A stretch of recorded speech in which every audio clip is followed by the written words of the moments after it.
बोलिए प्रेम से श्री सद्गुरु महाराज की जय। प्रवचन पीयूष विषय है तीन अवस्था तजहु भजहु भगवंत। सामान्यतः श्री सद्गुरु महाराज की जय। सामान्यतः लोग मोटी मोटी भक्ति को ही ईश्वर की सर्वांग पूर्ण भक्ति समझते हैं। वे देव विग्रह के समक्ष धूप दीप चंदन नैवेद्य आदि अर्पण करके आरती उतार लेते हैं और समझते हैं कि भक्ति पूरी हो गई। लेकिन बात ऐसी नहीं है। यह तो बच्चों के वर्णमाला सीखने जैसी बात है। भक्ति के संबंध में कबीर साहब ने कहा है, भक्ति प्राण ते होते हैं मनते कीजिए भाव, परमारथ प्रतीत में यह तन जावे तो जाओ। गोस्वामी तुलसीदास जी कहते हैं, तीन अवस्था तजऊ भजऊ भगवंत, मन क्रम वचन गोचर व्यापक व्यापे अनंत। और संत सुंदरदास जी महाराज की वाणी में हम बातें हैं, श्रवण बिना धुनि सुने, नयन बिन रूप निहारे, रसना बिन उच्चरे, प्रशंसा बहु विस्तारे आदि। हमारे प्रातः स्मरणीय गुरु महाराज की वाणी में है, क्षेत्र क्षर अपरापरा, क्षेत्र क्षर अक्षर के पार में पार मालौकिक जे है, मैं ही अंतर वृत्ति करके भजन निशे दिन ते है। यह परा भक्ति है, सर्वोत्कृष्ट भक्ति है। लेकिन भक्ति का आरंभ परा भक्ति से नहीं, वह तो अपरा भक्ति से होता है। जैसे जब तक कोई मोटे मोटे अक्षरों को नहीं लिख लेता, तब तक महीन लिखने की योग्यता नहीं आती। जब तक सरलता नहीं सीख लेता, तब तक संयुक्त अक्षर लिखने को क्षमता उसमें नहीं आती। इसलिए आवश्यकता है पहले मोटी भक्ति की। मोटी भक्ति के लिए कहा जाता है कि पहले जप करो, लेकिन वह जप कैसा हो, जिसमें जप हो और जापक हो, उसके बीच में और कुछ नहीं हो। सुमिरन किस तरह करो तथा इससे क्या होता है।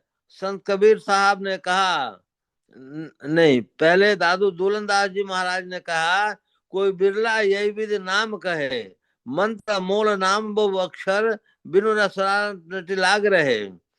और सुमिरन से सुख होत है, सुमिरन से सुख दा जात, कह कबीर सुमिरन किए साई माही समाए। भक्ति सब कोई करे, भ्रमना ना टरे, भक्ति जंजाल दुख द्वंद भारी। लोग भक्ति करते हैं लेकिन भ्रम मिटता नहीं। क्यों? इसलिए कि असली भक्ति जानते नहीं। पूजा कोटि समम श्रोतम, श्रोत कोटि समम जप, जाप कोटि समम ध्यान, कोटि समो लय। यह सीढ़ी है। जैसे बाल वर्ग में विद्यालय में पढ़ना आरंभ करते हैं, फिर प्रारंभ वर्ग, द्वितीय वर्ग, तृतीय वर्ग, चतुर्थ वर्ग पास करते हुए ऊपर जाते हैं। पश्चात मिडिल मैट्रिक करते हैं, तत्पश्चात आईए बीए एमए करते हैं। जिस तरह विद्यालय महाविद्यालय और विश्वविद्यालय में पाठ्यक्रम है, उसी तरह साधना के भी क्रम हैं। पूजा से स्तुति, स्तुति से जप, जप से ध्यान और ध्यान से लय विशेष है। पूजा में पूजा की विविध सामग्रियों में मन बिखरा रहता है। पूजा की अपेक्षा स्तुति में विशेष सिमटाव होता है, क्योंकि पूजा में पूजन की विविध सामग्रियों में मन बैठा रहता है। इसमें मन को स्थिरता नहीं होती, चंचलता रहती है। मन में चंचलता रहने पर भी पूजा की ओर मन लगा हुआ है, इष्ट मूर्ति की ओर मन लगा हुआ है, भगवत विग्रह की ओर मन रहता है। इसलिए ज्ञान चिंतन की अपेक्षा इष्ट विग्रह का पूजन अच्छा तो है ही। स्तुति के बाह्य उपकरणों की आवश्यकता नहीं होती। इस हेतु एकाग्रता में सरलता होती है और अपनी सुविधा के अनुकूल वही जहां भी कर सकते हैं। एक सत्संगी हैं बाबू राम प्रताप जी अग्रवाल। ये मुजफ्फरपुर के रहने वाले रिटायर्ड इंजीनियर हैं। इनसे सत्संग प्रेमी हैं। इनको विषय में नित्य प्रति प्रातः काल ईशादी स्तुति करने का, एक बार वे सपत्नीक ट्रेन से यात्रा कर रहे थे उनके धर्म पत्नी को वास्तव में गर्भवती है। प्रातः का समय था। ट्रेन में दोनों संपत्ति ने नियमानुसार स्तुति आरंभ की। इस स्तुति, संत स्तुति और सदगुरु स्तुति की। नाम संकीर्तन का प्रवचन, संतमत सिद्धांत और संतमत के परिभाषा का पाठ किया। इस प्रकार सारे के सारे पाठ समाप्त कर दोनों ने आरती का पाठ किया। उसी कंपार्टमेंट उनके सीट के सामने वाली सीट पर दो साधु बाबा बैठे हुए थे जो अच्छी पढ़े लिखे थे। श्री अग्रवाल जी ने कहा, सभी ने हाथ जोड़कर उन दोनों बाबा से आग्रह किया, बाबा हम लोगों को कुछ प्रातःकाल नियम है सो तो हम लोग कर चुके, अब आप अपने श्रीमुख से हम लोग को कुछ सुनाइए। दोनों साधु बाबा बड़े सज्जन थे। इंजीनियर साहब के सात्विक आचार और सात्विक विचार से वे बड़े प्रभावित हुए। उन्होंने कहा, भाई आपने तो अपने पाठक्रम में सारा कुछ सुना दिया, अब मुझे कहने के लिए इसमें क्या रहा। झूठ, चोरी, नशा, हिंसा व विचार, इन पंच पापों से बचना चाहिए। एक ईश्वर पर विश्वास करना, उनकी प्राप्ति अपने अंदर में होगी। सत्संग करना, ध्यान करना, गुरु सेवा करना आदि सारी बातें सुना दी। प्रभु पाने की साधना, मानस जप, मानस ध्यान, दृष्टि साधन और सब साधन सबको बता दिया। अब मेरे बताने के लिए क्या बचा, तो तुमको बतलाऊंगा। तुम कितने शिष्य हो, ये सारी बातें कहाँ तुमने सीखी। राम प्रताप बाबू ने कहा, हमारे गुरुदेव का नाम है परम पूज्य महर्षि में परमन जी महाराज, और वे बिहार के रहने वाले हैं तथा कुप्पा घाट भागलपुर में रहते हैं। साधु बाबा ने कहा, अभी तो मैं जल्दी में हूँ, जहाँ जा रहा हूँ वहां से लौटूंगा तो मैं उन संत जी के दर्शन अवश्य करूंगा।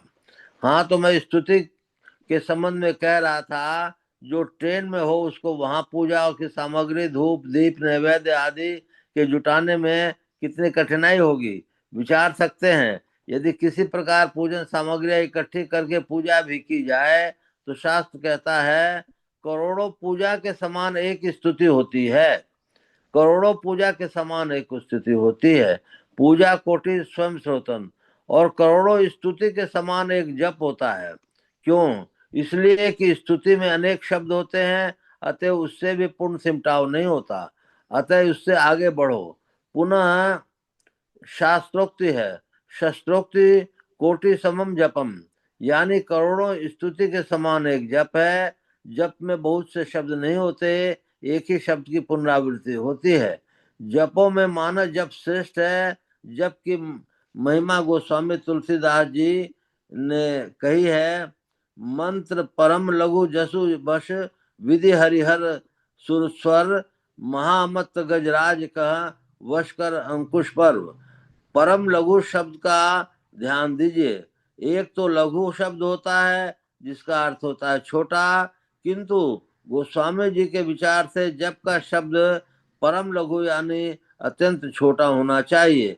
परम लघु मंत्र के जपने से उसमें परिणाम और फल को लघु मत समझो। लघु को विशेषता मानस में है। रवि मंडल देखन लघु रागा, उदय तासु त्रिभुवन तम जागा। परम लघु मंत्र का जप यदि एकाग्रता पूर्वक किया जाए तो उसका महान फल होता है। जैसे अंकुश बहुत छोटा होता है लेकिन वह महामत गजराज को काबू में लाता है, उसी तरह मानस जप मदमत मनरूप गजराज को वश में करता है, उसमें सिद्धि मिलती है। इसी पंडाल में कहीं लोग बैठे होंगे, एक सत्संगी सज्जन जो अच्छे साधक भी हैं, रहते तो सादे वेश में हैं लेकिन वास्तव में साधु हैं। उनका पूर्व नाम बाबू रामनंदन प्रसाद जी वर्मा तथा वर्तमान नाम रामानंद स्वामी जी है। उनके ज्येष्ठ पुत्र का नाम श्री कृष्ण कुमार। मेरे कहने का मतलब यह है कि कोई मंत्र जप एकाग्रता पूर्वक कर लेता है तो उसको सिद्धि मिल जाती है। यह तो जप सिद्धि की बात हुई, लेकिन जप के आरंभिक काल में क्या होता है सो भी सुनिए। आरंभ में जप करने के लिए बैठते हैं तो मन में विविध बातें आती हैं, तो ये सब कोई है। भजन ध्यान किया करते हैं। उन्होंने हाथ जोड़कर उत्तर दिया, गुरुदेव दीक्षा लेने के बाद कुछ दिनों तक तो किया किंतु अब छोड़ दिया। गुरुदेव पुनः पूछने की कृपा करते हैं, क्यों? उन्होंने कहा, गुरुदेव क्या बतलाऊं, अब ऑफिस में कामों का तांता लगा रहता है अथवा लड़कों को पढ़ाता हूँ तब तो मन ठीक रहता है, लेकिन जब पूजा करने के लिए बैठता हूँ तो अच्छी बातें नहीं आती हैं दिमाग में, जिनके विषय में मैंने जो कभी सोचा नहीं था। मेरे विचार किया कि जब ध्यान करने से ही अच्छी बातें नहीं आती हैं तो ध्यान करना ही नहीं चाहिए, इसलिए मैंने ध्यान द्वारा करना छोड़ दिया। परमाराध्य ने उनको ध्यानाभ्यास की उपयोगिता समझाने की कृपा की। उनके समझ में बात आ गई। शाम का समय था, मैं टहलने जा रहा था। वाइस प्रिंसिपल साहब ने मुझसे पूछा, आप कहाँ जा रहे हैं? मैंने पूछा, टहलने जा रहा हूँ। प्रिंसिपल साहब ने पूछा, मैं भी साथ चलूं? मैंने कहा, चलिए। एक साथ चल पड़े। जब हम लोग वहां पहुंचे तो उनको लेकर पूछे, फलाने बाबू, गुरुदेव महाराज से पूछने के आपने जो उत्तर दिया यह सुनकर मुझे बड़ा आश्चर्य हुआ। आप तो कितने जानवर को आदमी बनाते हैं, कितने बंदर को सुंदर बनाते हैं, और आपने कैसे कह दिया कि ध्यानाभ्यास नहीं करते हैं? उन्होंने कहा, बड़े ही सरल स्वभाव में सहज उत्तर दिया, क्या बताऊं, झूठ तो कभी बोलता नहीं और बोलना नहीं चाहिए, किंतु हम लोग कभी कभी कहीं कहीं झूठ बोल भी देते हैं। लेकिन उन्हें जहाँ गुरुदेव के जी के पूछ रहे हूँ तो उनके सामने झूठ कैसे बोलूं? मैंने उनसे कहा, एक बात आप बतलाइए, अभी कपड़ा भी धोते हैं? उन्होंने कहा, हाँ, कपड़ा प्राय धोना ही पड़ता है। मैंने पूछा, आप कपड़ा कैसे धोते हैं? उन्होंने कहा, मैला साफ करने के लिए। मैंने पूछा, आप जब कपड़े में साबुन लगाते हैं तो उससे क्या निकलता है? उन्होंने कहा, मैल निकलता है। मैंने कहा, यह कैसी उल्टी बात हो गई, कपड़ा साफ होने के लिए बजाय उससे मैल निकलने लगी। उन्होंने कहा, मैल नहीं निकलती तो कपड़ा साफ कैसे होता? मैंने कहा, प्रिंसिपल साहब, उसी तरह जब आप ध्यान करने के लिए बैठते हैं तो जन्म जन्मांतर का जो मैल से बैठी हुई है वह निकलती है, और फिर घबराते क्यों हैं? जब तक मन की मैल नहीं निकलेगी मन साफ कैसे होगा? मेरी बात सुनकर वाइस प्रिंसिपल साहब बड़े प्रसन्न हुए और उन्होंने प्रतिज्ञा ली कि बाबा, आज से मैं नित्य नियमित रूप से अवश्य त्रैकाल संध्या करूंगा। श्री सद्गुरु महाराज की जय। मंगल मूर्ति सतगुरु मिलवे सर्वाधार, मंगलमय मंगल करण विनमो बारंबार। धन्य धन्य सदगुरु सुखदे महिमा कही न जाय, जो कछु कहूँ तुमरी कृपा मोते कछु न बसाय। पुनश्च सब धरती कागज करूं लेखन सब बन राय, सात समुद्र की मसी करूं गुरु गुण लिखा न जाए। बोले प्रेम से श्री सद्गुरु महाराज की जय। अव्यक्त रूप से विराजमान संत सद्गुरु महाराज के श्री चरणों में कोटि कोटि नमन, कोटि कोटि नमन, कोटि कोटि नमन। अव्यक्त रूप से विराजमान संत सद्गुरु महर्षि संत सेवी परमहंस जी महाराज के श्री चरणों में कोटि कोटि नमन, कोटि कोटि नमन, कोटि कोटि नमन। उपस्थित अत्यंत ही भाग्यशाली सदात्माओं, आप सबको सहस्त्र सहस्त्र नमन, सहस्त्र सहस्त्र नमन, सहस्त्र सहस्त्र नमन। जैसा आप लोगों ने सुना स्तुति प्रार्थना में, तो सारा कुछ भेद आ जाता है। उसके बाद आप लोगों ने सत्संग योग का भाग सुना। यदि गुरु की कृपा है तो सब कुछ मिल जाता है। गुरु की कृपा प्राप्त करनी बहुत आवश्यक है। इसके बाद आप लोगों ने ममता का भी पाठ सुना कि विहंगम योग और राजयोग के बारे में। इसके बाद गुरु महाराज का पाठ सुना, तीन अवस्था तजऊ भजऊ भगवंत के बारे में बताया गया। हम लोगों को वास्तव में ये तीन अवस्था वाली बात बहुत उच्च कोटि की है। तीन अवस्था अगर मनुष्य पार कर जाता है तो बहुत बड़ा माने काम हो जाता है। हम लोग की अवस्थाएं किसी भी शरीर की 5 होती हैं: जागृत, स्वप्न, सुषुप्ति, तुरीय और तुरीयातीत। आप लोगों ने महसूस किया होगा कि जागृत अवस्था में हम लोगों की 14 की 14 इंद्रियां काम करती हैं, स्वप्नावस्था में 4 इंद्रियां काम करती हैं, और सुषुप्ति अवस्था में 1 इंद्रिय काम करती है। परंतु वही तुरीय अवस्था में, इस किताब में तो नहीं आया है, लेकिन बहुत जगह किताब में आया है कि तुरीय अवस्था में वही 1 इंद्रिय रहती है, परंतु वो 1 इंद्रिय मूर्धा में रहती है, और उससे बड़ी शांति, शक्ति, एनर्जी आपको प्राप्त होती है। लोग कहते हैं, संत महात्मा भी कहते हैं कि अगर आपने ध्यान कुछ समय भी किया तो बहुत देर का आपकी शक्ति आपके को प्राप्त होती है।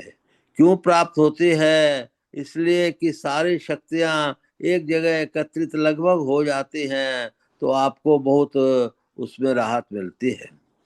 हम लोगों को इतना कहना तो जरूर है, लेकिन इसके कहने के लिए प्रयत्न करना है। प्रयत्न क्या करना है?